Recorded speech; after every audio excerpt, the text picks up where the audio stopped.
Hello बच्चों, ये आपकी एक्सरसाइज 5.1 का क्वेश्चन नंबर 16। क्या करना है इसमें क्वेश्चन में? Discuss the continuity of the function. ये फंक्शन दिया गया है आपको, इसकी कॉन्टिन्यूटी को डिस्कस करना है। देखिए फंक्शन क्या है, -2 इफ़ एक्स लेस देन और equal to -1, 2x if x greater than -1 और लेस देन और equal to 1, 2 if x greater than 1। ठीक है, तो यहाँ से हम देख सकते हैं कि फंक्शन अगर x लेस देन 1 है, -1 है, तो फंक्शन है हमारा -2। तो -2 क्या है, एक कॉन्स्टेंट है, ये हमेशा क्या रहेगा, क्या बोलते हैं, कॉन्टीन्यूस है। जैसे y इक्वल टू -2, तो उसका ग्राफ एक स्ट्रेट लाइन आएगा, ये कॉन्टीन्यूस है। और x जब -1 से 1 के बीच में रहेगा तब ये फंक्शन 2x है, ये भी एक पोलिनोमियल फंक्शन है, ये भी कॉन्टीन्यूस है। और x ग्रेटर देन 1 है तो 2, ये भी एक पोलिनोमियल फंक्शन है। तो मतलब हम चेक क्या करना है, चेक हमें करना है इन क्रिटिकल पॉइंट्स पे, ये जो जहाँ पे फंक्शन की डेफिनेशन चेंज हो रही है, -1 और 1, इन दो पॉइंट पे चेक करेंगे फंक्शन। ठीक है, ये दो पॉइंट ही हमारे पास जो सस्पिशियस पॉइंट है। ठीक है, let us start. 4x equal to -1 के लिए चेक करेंगे। देखिए -1 के लिए चेक करना है तो इस फंक्शन पे लिमिट लगाएंगे, limit left hand limit, right hand limit, और फंक्शन की वैल्यू इस पॉइंट पे। तो लिमिट x टेंड्स टू -1 से थोड़ा छोटा, यानी कि ये फंक्शन आएगा आपके पास -2। ठीक है, और जब किसी कॉन्स्टेंट पे लिमिट लगाते हैं तो वो यहाँ से आ जाता है, -2 आएगा। ये कैसे आया, देखिए इसको ऐसे लिख सकते हैं, -2 मल्टीप्लाई x की पावर 0। तो यहाँ पे x की पावर 0 लिख सकता हूँ, क्योंकि x की पावर 0 की वैल्यू कितनी है, 1 है।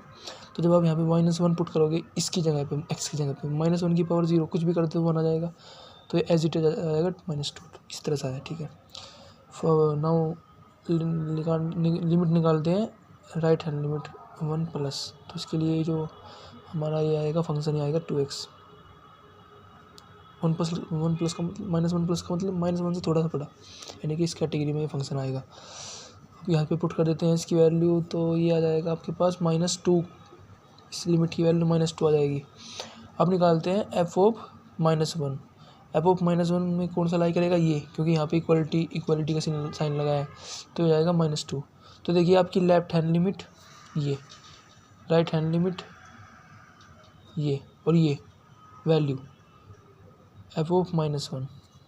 ठीक है, लेफ्ट हैंड लिमिट हमने x इक्वल टू -1 के लिए निकाली, और राइट हैंड लिमिट भी x इक्वल टू -1 के लिए निकाली, और f ऑफ -1 तीनों क्या है, इक्वल टू -2 के इक्वल है, तीनों इक्वल है। सो हम कह सकते हैं f of x is continuous at x is equal to -1। Now we have to check for x is equal to 1, for x is equal to 1। देखिए x इज इक्वल टू 1 के लिए यहाँ पे अगर हम लिमिट लगाते हैं, लिमिट x टेंड्स टू 1 से थोड़ा छोटा, तो फंक्शन आएगा 2x। ये कितना हो जाएगा, 2। ये आपकी लेफ्ट हैंड लिमिट हो गई। राइट हैंड लिमिट निकालते हैं, limit x tends to 1 plus, इसीलिए फंक्शन आएगा ये 2। तो ये कांस्टेंट वैल्यू है, तो ये एज इट इज़ निकल जाएगा कौन लिमिट से बाहर, तो ये 2 आ जाएगा हमारा इसका आंसर। तो ये हमारा हो गया राइट हैंड लिमिट। और अगर हम निकालते हैं f ऑफ 2, तो f ऑफ 1 पे निकाल लें ना, तो 1, f ऑफ 1 पे निकालेंगे तो हमारा फंक्शन ही आएगा इधर। देखिए तो ये 2x में जब आप 1 रखोगे इधर, तो आपका 2 ही आ जाएगा। तो left hand limit, right hand limit, and f of 1 at x is equal to 1, at x is equal to 1, ये तीनों क्या है, इक्वल टू 2, यानी तीनों इक्वल है। So we can say function f of x is continuous at x is equal to 1।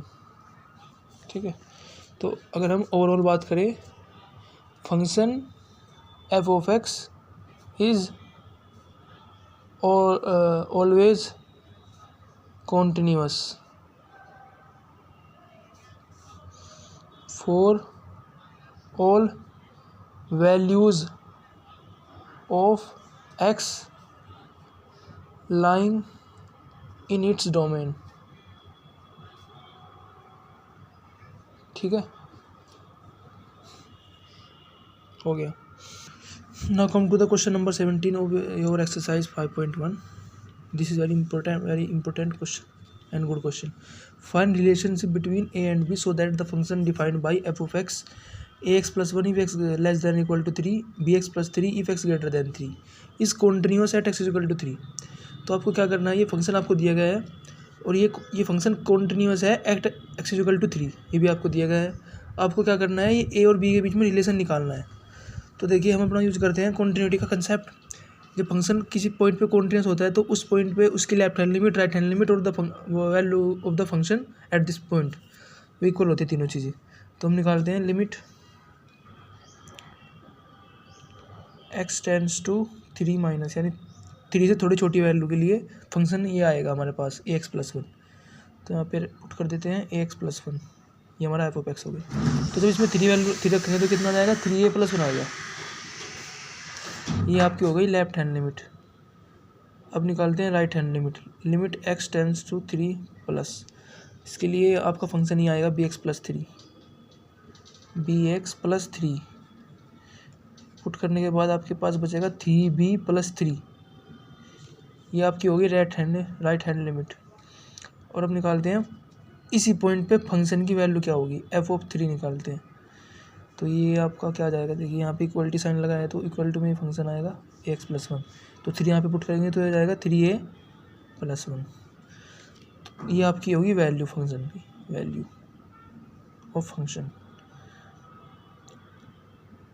और चूंकि हमें गिवन है कि ये फंक्शन कॉन्टिन्यूस है at x is equal to 3, तो तीनों चीज़ें इक्वल होनी चाहिए, नहीं होनी चाहिए, इक्वल होनी चाहिए.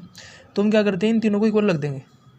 3a plus 1 equal to 3b plus 3, और ये तो इक्वल है ही, तो सेम इसके जैसे ही है, तो इसे ऐसे रख देते हैं, छोड़ देते हैं ऐसे. तो क्या करेंगे, ये देखिए इधर ले आता हूँ, ये 1 इधर चला जाएगा, ये 3b इधर आ जाएगा. 3a minus 3b is equal to, ये इससे माइनस होगा तो ये बचेगा 2.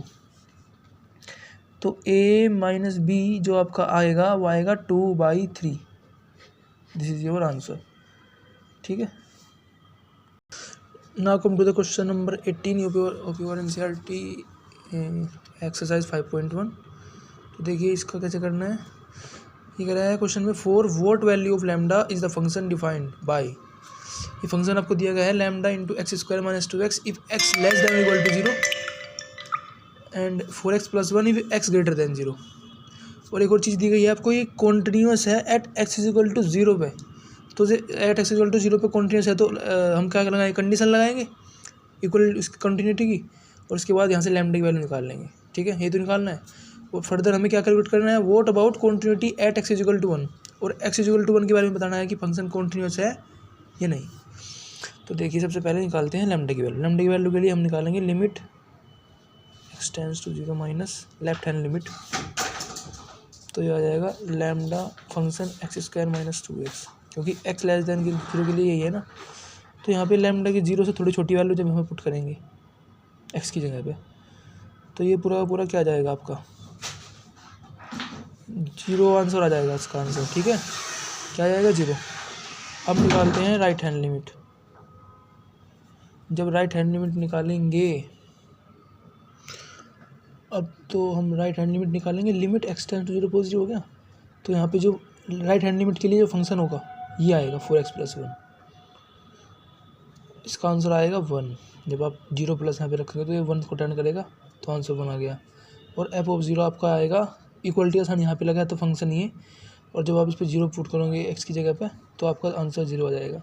तो देखिए यहाँ पे लेफ्ट हैंड लिमिट और राइट हैंड लिमिट इक्वल नहीं है. ये आपकी लेफ्ट हैंड लिमिट है, ये आपकी राइट हैंड लिमिट है. लिमिट ही एग्जिस्ट नहीं कर रही है इस पर.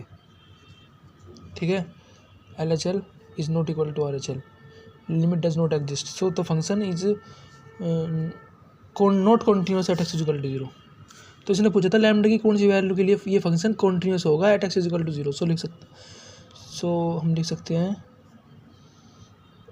For no value of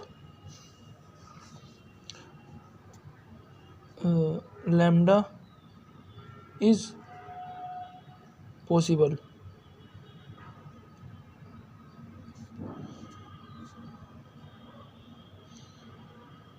for f of x is continuous at x is equal to zero.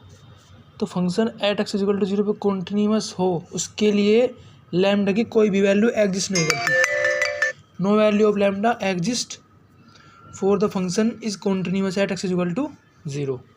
ठीक है, अब हम निकालते हैं at x is equal to one. At x is equal to one पर निकालना है फंक्शन कॉन्टिन्यूस है या नहीं है। तो उसके लिए भी लेफ्ट हैंड लिमिट और राइट हैंड लिमिट निकालेंगे। तो देखिए x is equal to one के लिए अब वन कहाँ पे लाई करेगा इसमें, एक्स ग्रेटर देन जीरो में वन यहाँ पे लाई करेगा, यहाँ पे तो नहीं आएगा क्योंकि यहाँ तो लेस देन जीरो है। तो एक्स ग्रेटर देन जीरो के लिए हमारा फंक्शन ही है। For x greater than zero के लिए हमारा जो एफ ऑफ एक्स है वो कितना है, 4x प्लस वन। और हमें निकालनी है लिमिट वन पे निकालनी है, लिमिट वन पे निकालनी है, limit x tends to one f of x. तो आपका जो फंक्शन होगा ये, तो यही आएगा सेम, वन से थोड़ी छोटी वैल्यू के लिए। वन से थोड़ी छोटी का मतलब वन के बिल्कुल पास, तो वो तो जीरो से तो बड़ी होगी वो, तो हमारे पास ये आ गया। और जब मैं बात करूँगा वन से थोड़ी बड़ी वैल्यू के लिए तब भी हमारा फंक्शन यही होगा सेम। ठीक है, तो इस तरह से हम बोल सकते हैं कि हमारा function at x is equal to one पे कॉन्टिन्यूस होगा। इसकी वैल्यू देखिए यहाँ से कितनी आएगी, 5, यहाँ पे भी 5 आ जाएगी। और आपका एफ ऑफ वन भी आपका कितना आ जाएगा, 5 आ जाएगा। So we can say f of x is continuous at x is equal to 1। ठीक है, ऐसे आप इसे कैलकुलेट कर सकते हो इजीली। ध्यान रखना कैसे करना, मैंने कैसे किया देखो। सबसे पहले हमें निकालना थी लैम्डा की value. At x is equal to zero के लिए फंक्शन कॉन्टिन्यूस होगा तो उसके लिए लैम्डा की वैल्यू क्या होगी। ठीक है, तो उसके लिए जब हमने चेक किया तो function at x is equal to zero पे कॉन्टिन्यूस ही नहीं है। इसका मतलब लैम्डा की कोई भी वैल्यू एग्जिस्ट नहीं करेगी कि फंक्शन कॉन्टिन्यूस हो जाए। ठीक है, तो what value of continuity at x is equal to one, इसके लिए हमने क्या किया, इसके लिए भी हमने left hand limit right hand limit निकाली, तो ये सब इक्वल आ गई। इसका मतलब फंक्शन हमारा कॉन्टिन्यूस है at x is equal to one के लिए।